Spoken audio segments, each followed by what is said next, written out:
Panorama group, जो सोचता है वो करता है। कार्यालय के इस प्रांगण में आप सबों का स्वागत करता हूं। मेरा नाम है राकेश कुमार मिश्रा। मैं सेवानिवृत्त डीजी होमगार्ड बिहार हूं और 2.5 साल से जनसुरा से जुड़ा हुआ हूं। कई बार आप लोगों से वार्ता पूर्व में हुई है। हमारे साथ दरभंगा जिला जनसुराज पार्टी संगठन के महासचिव सुशील जी, सुरेंद्र लाल यादव जी, शोएब खान जी और मुमताज अंसारी जी, ये हमारे छात्र युवा अध्यक्ष हैं, ये महासचिव हैं, ये पूर्व सभापति हैं, ये कार्यकारिणी के हमारे सदस्य हैं, ये आए हुए हैं। आज का ये प्रेस कॉन्फ्रेंस दरभंगा जिला परिषद में जनसुराज समर्थित उम्मीदवार अध्यक्ष और उपाध्यक्ष दोनों पद पर विजय हुए हैं। अध्यक्ष 15 मार्च को निर्वाचित हुए थे और उपाध्यक्ष कल निर्विरोध निर्वाचित हुई है। श्रीमती सीता देवी अध्यक्ष पद पर और श्रीमती अरुणा झा उपाध्यक्ष पद पर निर्वाचित हुई है और दरभंगा जिला परिषद में जनसुराज के दोनों पद पर जनसुराज के उम्मीदवार विजय हुए हैं।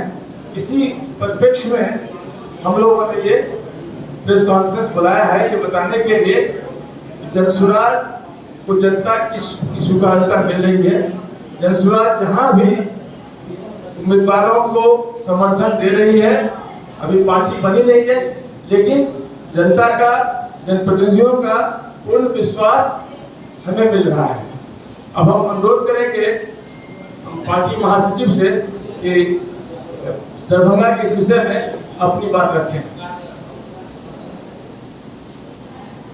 मैं सुशील मिश्र, संगठन महासचिव हूँ दरभंगा जिला का। जनसुराज हमारे जिला में काफ़ी मजबूती के साथ बढ़ रही है और आने वाला समय और बेहतर होगा, ये मैं उम्मीद करता हूँ। संगठन की बात जहाँ तक है तो हमारे प्रशांत जी जो बात रख रहे हैं, जो मोटी मोटी बातों को वो लोगों के बीच में रख रहे हैं, जो प्लान की बात उन्होंने कहा है कि प्लान जनसुराज अगर आएगा तो प्लान हम लोग देंगे।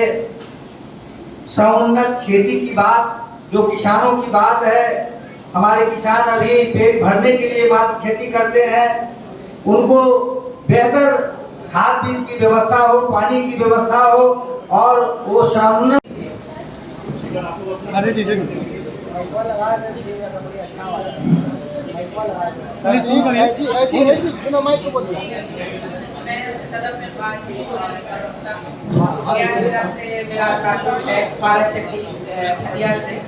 और एक राइडर और से जुड़ी हुई है।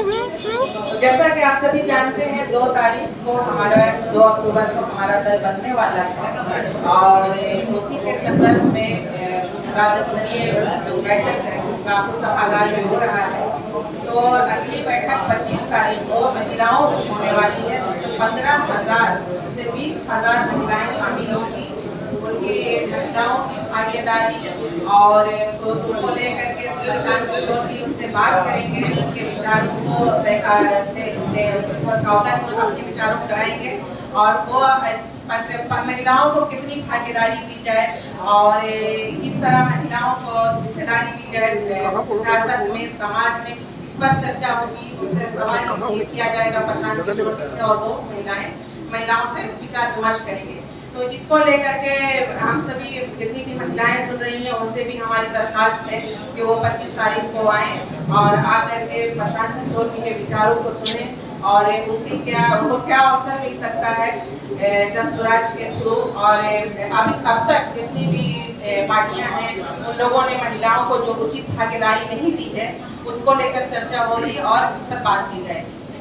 कहाँ होगी बैठक? बैठक का स्थल का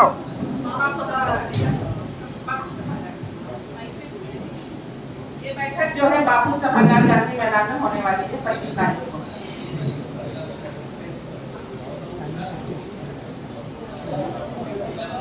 जी आपके पास कोई सवाल हो तो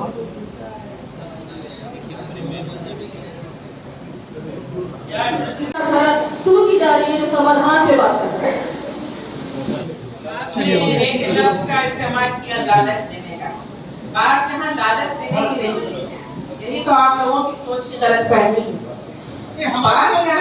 ये सब वापस लीजिए, गलतफहमी नहीं, हमने सवाल किया है। आपका सवाल हमने सवाल किया, वापस लीजिए, गलतफहमी नहीं है। आपका जवाब हम ये दे रहे हैं कि आपने एक शब्द का प्रयोग करके प्रशांत किशोर जी लालच दे रहे हैं। मीडिया को गलतफहमी मत करिए। हम ये कह रहे हैं कि प्रशांत किशोर जी नफ्स को समझ रहे हैं, प्रॉब्लम की नफ्स को समझना है और उस प्रॉब्लम के पर बात कर रहे हैं। जाहिर सी बात है कि अगर कोई आपके जख्मों पर मरहम रखने की बात करेगा, उसको चिन्हित करके बात करेगा, तो आप जो है उसको अपना मसीहा जरूर समझेंगे। यही हो रहा है बिहार की महिलाओं के साथ। बिहार की महिलाओं को लग रहा है कि एक शख्स हाईली क्वालिफाइड शख्स, पढ़ा लिखा आदमी आया है जो हम महिलाओं के प्रॉब्लम्स पर बात कर रहा है। हमें लालच नहीं दे रहा है, वो हमें एक उम्मीद दे रहा है कि हम जो है बिहार को बदलेंगे, नया सवेरा लाएंगे और महिलाओं को उनकी आबादी के हिसाब से भागीदारी देंगे। लास्ट एक बताना चाहूंगी, सिर्फ ये बिहार तक बात नहीं है, बिहार के बाहर रह रहे जो बिहार वासी हैं उन तक भी ये बात पहुंची है। इसका साक्षात उदाहरण मैं अपने आप को मानती हूँ। मैं मुंबई में बेस्ड हूँ, वहीं पर पली बड़ी, वहीं पर मेरा बिजनेस है, लेकिन आज अगर मैं बिहार वापस आई हूँ तो मैं जन सुराज के लिए आई हूँ। एक नई व्यवस्था बन रही है, उसको देखने के लिए आई हूँ। कहीं ना कहीं ये जो विश्वास है ये मुझे खींच कर लाया है, तो ये साधारण बात नहीं है। बहुत कुछ होने वाला है जन सुराज में। प्रशांत किशोर ने वो सरकार बनवाई है, इसलिए ममता बनर्जी में कुछ नहीं बोलना चाहते। ऐसा बिल्कुल भी नहीं है। हाल ही में प्रधान जी ने इस घटना की बड़े शब्दों में निंदा की है और सरकार पर भी बड़े सवाल उठाए हैं। सरकार, किसी भी सरकार की जिम्मेदारी बनती है कि उनके प्रदेश की महिलाएं सुरक्षित रहें, और जिस तरीके से कोलकाता में ये घटना घटी है, पूरा जन सुराज परिवार इसकी निंदा करता है और सरकार से यही अपील करता है कि ऐसी घटनाएं दोबारा ना घटे, इसकी वो व्यवस्था करें और इस मामले में जो भी गुनहगार है, जो भी चीजें सामने आ रही है, उस पर कड़ी से कड़ी कार्रवाई करें और जल्द से जल्द दोषियों को सजा दें। अब बिहार का मामला आप देख रहे हैं कि मुजफ्फरपुर में जो घटना हुई है, ऑनर किलिंग की जो घटना हुई, उसके पीछे जो कड़ियां हैं, जिस तरीके की चीजें बाहर आ रही है, ऑनर किलिंग का मामला है, ऐसे मामलों में हमें समझना चाहिए कि समाज में जो महिलाओं की स्थिति है, खास करके बिहार में महिलाओं की जब हम बात करते हैं तो महिलाएं कहीं भी सुरक्षित नहीं है, सशक्त नहीं है, और बिहार में स्थिति तो और भी दयनीय है। जहाँ तक हम बिहार की बात करते हैं, देश भर में दूसरा ऐसा राज्य है बिहार जहाँ भ्रूण हत्या, कन्या भ्रूण हत्या होता है। आप समझ सकते हैं कि जब हम अच्छी चीजों की बात करते हैं, वहाँ दूसरे राज्य अव्वल करते हुए आते हैं, और जब क्राइम की बात करते हैं, पिछड़ेपन की बात करते हैं, तो बिहार हमारा बिहार ऊपर के दर्जे में खड़ा रहता है। और एक और बात पर मैं आप सबका गौर चाहूंगी कि आप लोग गौर करें, बिहार में 20 से 22% महिलाएं ऐसी हैं जो अभी प्रारंभिक पढ़ाई नहीं कर पाती। क्यों? उसके पीछे का तीन जो मुख्य कारण है वो जानकर आप अपनी जॉब करेंगे। महिलाओं को उनके विद्यालयों में साफ सुथरा टॉयलेट नहीं है, इसकी वजह से उनकी पढ़ाई हो जाए। तो ऐसी छोटी वजह के कारण हम बिहार की महिलाएं पढ़ नहीं पा रही। तो इन सारे मुद्दों पर हमें चर्चा करनी चाहिए, इसके बारे में सोचना चाहिए।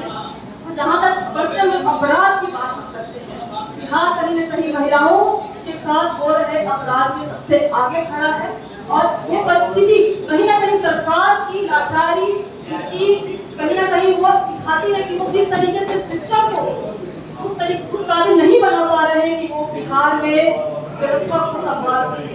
और आज इतने दिनों बाद 11 अगस्त की घटना है और अब 21 अगस्त को गिरफ्तारी हुई है, इससे क्या साबित होता है? किसे बचाने की कोशिश की जा रही है? तो ये सवाल को आप सभी सरकार से पूछनी चाहिए। और हमारे जन सुराज परिवार की जन सुराज संगठन और जो पार्टी बनने जा रही है, तो हमारी यही कोशिश है कि महिलाओं को सशक्त किया जाए, उनकी जो जगह है सरकार में या समाज में, वो उनको दिलाई जाए। इसीलिए 25 अगस्त को एक कार्यशाला, एक बैठक का आयोजन किया गया है, जहां राज्य भर से, पूरे बिहार से सशक्त महिलाएं इसमें शामिल हो रही है। कम से कम 15 से 20 हजार महिलाएं इस कार्यक्रम में शामिल होंगी। तो ऐसी महिलाएं हैं जो जन स्वराज के विचारधारा को समझ रही हैं। उन्हें यह एहसास हो रहा है कि कहीं ना कहीं बिहार में बदलाव की जरूरत है।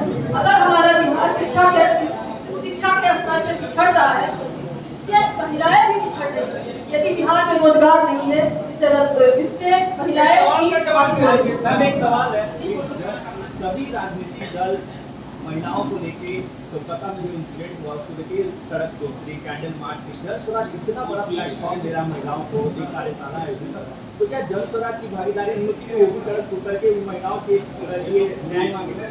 जो कोलकाता में इंसिडेंट हुआ है, क्या एक कड़क कानून की डिमांड करें? बिल्कुल आपकी बात सही है। और मैं आप लोगों को बताना चाहती हूँ कि जब भी ऐसी घटनाएं होती है देश भर में, इस तरीके के माहौल बनते हैं, लोग कैंडल मार्च लेकर उतरते हैं, उस पर बात करते हैं और बहुत ज्यादा विरोध होता है। लेकिन इसका परिणाम क्या होता है? हमने कई ऐसे घटनाएं पहले भी देखी हैं, चाहे वो निर्भया का हो, चाहे हैदराबाद में जो डॉक्टर के साथ हुआ था। लेकिन वो घटनाएं रोज हो रही हैं। 1 घंटे में कम से कम 5 ऐसे रिपोर्ट दर्ज होते हैं जिसमें महिलाओं के साथ इस तरीके के दुष्कर्म और हत्या की घटनाएं सामने आती है। तो हम अगर कैंडल मार्च लेकर बाकियों की तरह सड़क पर नहीं उतर जाते हैं तो क्या इससे बदलाव होगा? आप लोग खुद ये सोचें कि अगर हम हल्ला हंगामा करते हैं, इतने सालों से करते आ रहे हैं, तो क्या हम बदलाव देख पा रहे हैं? क्या अब हमें ये सोचने की जरूरत नहीं है कि ऐसी समस्याओं को हम जड़ से खत्म करने का प्रयास करें, महिलाओं को सशक्त करें, उनको आगे बढ़ाएं ताकि वो अपने साथ हो रहे अपराध के लिए खुद खड़े हो सके और खुद आवाज उठा सके। अभी आज उसके लिए क्या करने जा रही है? अभी आपकी पार्टी नहीं बनी है, सरकार नहीं बनी है, और प्रशांत की तो मंचों से वादा कर रहे हैं, बिहार की महिलाओं को एक तरीके से लालच दे रहे हैं कि अगले नवंबर से आप लोगों के भाई, आप लोगों के पति को बाहर नहीं जाना पड़ेगा काम करने। तो क्या बिहार के महिलाएं इस लालच से पीछे भागेंगी? ये बिल्कुल भी लालच नहीं है। आप सभी को मैं बताना चाहती हूँ, पलायन तो एक बिहार की समस्या है।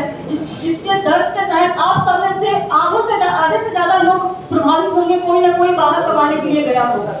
जो सबसे ज्यादा पीड़ित है पलायन की वजह से वो महिलाएं हैं। आप सभी बात को मानते हैं और कई ऐसे सर्वे की रिपोर्ट है कि 80% जो बिहार में गाँव में बसता है। और गाँव में क्या रोजगार है? कृषि में कितने लोगों को रोजगार मिल सकता है और क्या कमाई होती है, सब इस बात से आप सभी अवगत हैं। इस कंडीशन में परिवार के पालन पोषण के लिए वहाँ के पुरुषों को, वहाँ के नौजवानों को बाहर जाना पड़ता है। और जो घर की पूरी जिम्मेदारी होती है, बच्चों की जिम्मेदारी होती है, वो बताओ क्या है। तो ये दर्द वो बताए, वो बहनें समझ सकती हैं जो पलायन के दर्द को झेल रही है। हमें बस बात करना है। तो अगर प्रशांत किशोर जी आगे बढ़ करके ये कह रहे हैं कि अगले नवंबर से आपके पिता को, आपके भाई को कमाने के लिए 10-12 हजार के लिए बाहर नहीं जाना पड़ेगा, वो ऐसी व्यवस्था बिहार में ही करेंगे कि कोई भी व्यक्ति 10-15 हजार की रोजगार वो अपने बिहार में, अपने घर के आसपास ही पा सके। तो ये तो बहुत ही खुशी की बात है। और समय सारणी क्या होगा? 25 तारीख को ये मीटिंग हो रही है और मैं बता दूं कि बहुत ही ऐतिहासिक मीटिंग होने वाली है महिलाओं को लेकर, क्योंकि इस तरह की बैठक, महासभा और ऐसी महिलाओं को लेकर जो प्रबुद्ध वर्ग से आती हैं, हमारे पास आ रही है, वो जानना चाहती है कि जन स्वराज कैसे महिलाओं को अपना जो हक है, अपनी भागीदारी, हिस्सेदारी किस तरह से वो देने वाला है। क्योंकि बहुत लोगों को शक है कि महिलाओं के लिए आखिरकार बिहार में क्या रखा गया है, इलेक्शन में रखा क्या गया है। अब तक का जो आप हिस्ट्री देखोगे तो जैसे मुखिया पति का जो बड़ा प्रचलन है, उसी तरह से महिलाओं को जो है हमेशा बैकफुट पर रखा गया है। या तो उसके हस्बैंड लीड करते हैं या तो उनकी फैमिली की विरासत से उनको सीट मिल जाती है। बहुत ही कम चुनिंदा ऐसी महिलाएं हैं जिन्होंने अपने बल पर कुछ किया है। जन स्वराज पूरे बिहार से ऐसी सशक्त महिलाओं को ढूंढ रहा है, उनकी तलाश कर रहा है। और मैं आप लोगों को बता दूं कि हमारे पास इस ऑफिस में, इस मुख्यालय में रोज ऐसी सशक्त महिलाएं आती है और कहती कि हमें सदस्य बनना है, हमें जन स्वराज के साथ काम करना है, क्योंकि उन्हें इतना कॉन्फिडेंस है इस नए संगठन में। उन्हें पता है कि ये जो है बहुत ही स्वच्छ तरीके से बनाया जा रहा है और हमारे हित के लिए बात कर रहे हैं। प्रशांत जी ने एक बहुत ही अच्छी बात कही कि 40 seats minimum will be given for women candidates. It is a very big thing, बहुत बड़ी चीज है जो आज तक किसी पार्टी ने नहीं कही है। दावे के साथ प्रशांत जी ने रखा है जिसको लेकर महिलाओं के बीच में हौसला बहुत ज्यादा बुलंद है। तो ये 25 तारीख को जो बाबू सभागार में भव्य महासम्मेलन हो रहा है, पूरे बिहार से महिलाएं आ रही हैं। जी, आपका कोई और प्रश्न है तो बताइए।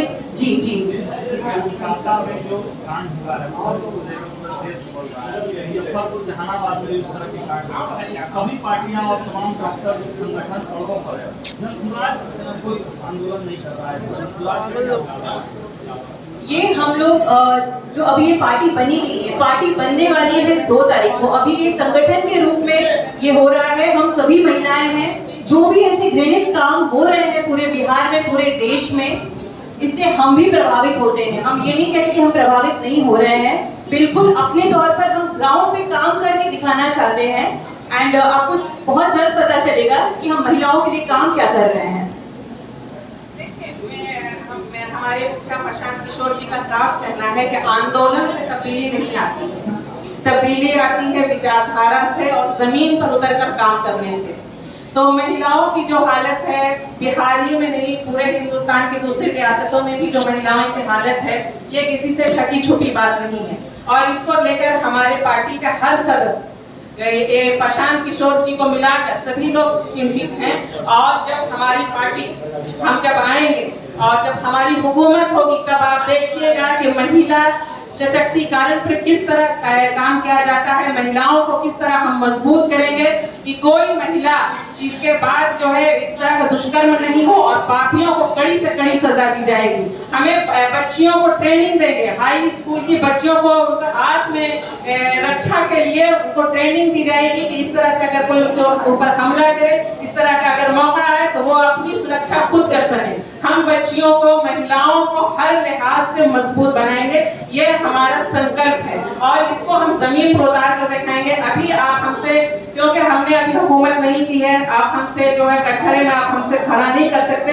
जब हम आएंगे और जब हम अपने बातों पर पूरा नहीं उतरेंगे, तब आप हमसे सवाल कर सकते हैं, हमें कटघरे में खड़ा कर सकते हैं। सवाल आप उनसे कीजिए जिन्होंने 15 साल 18 साल इस बिहार में राज किया है। आज महिलाओं का वो नारा लगाते हैं और कहते हैं कि हमने महिलाओं को बहुत सशक्तिकरण किया है, महिलाओं को बहुत मजबूत किया है। बताइए किस महिलाओं की स्थिति क्या है? गांव देहात में जाकर के देखिए कितनी महिलाएं मजबूत हैं, कितनी महिलाएं रोजी रोजगार से जुड़ी हुई हैं। महिलाओं का क्या हालत है? पुरुष जो है पलायन कर चुके हैं और महिलाएं अकेली घर बार संभाल रही हैं और अंदर बाहर सभी को देख रही हैं। क्या हालत है उनकी? अगर वो बीमार पड़ती हैं तो उनके घर के पुरुष उनको आ नहीं सकते उनके पास, या उनके जो है पति, उनका भाई, उनका बेटा, उनका बाप प्रदेश में अगर काम कर रहा है, बीमार है, तो वो उनके पास जा नहीं सकती। 8,000 10,000 की नौकरियों के लिए पुरुष जो है पलायन कर रहे हैं। तो यहाँ भी पलायन का जो मसला में भी जो है, ये सिर्फ एक छोटा सिर्फ पलायन का मसला नहीं है, इससे जुड़े बहुत सारे मुद्दे हैं। इसमें एक जो मुद्दा ये है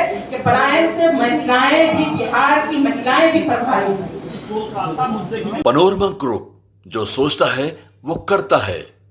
अगर ये वीडियो पसंद आई और वह बिहार के राजनीति और बिहारियत से सरोकार रखेनी तो सब्सक्राइब बटन दबा के चैनल के सब्सक्राइब कर ली। ओजे एगो घंटी बा, ओकरा बटन दबा देला से कुल सटीक और मारक खबर रुआ मुफ्त में मिल जाई। अगर रुआ पत्रकारिता के हमनी के नया प्रयोग में सहयोग कर चाहतानी तो ज्वाइन बटन दबा दी। पेटीएम नंबर नोट कर ली 93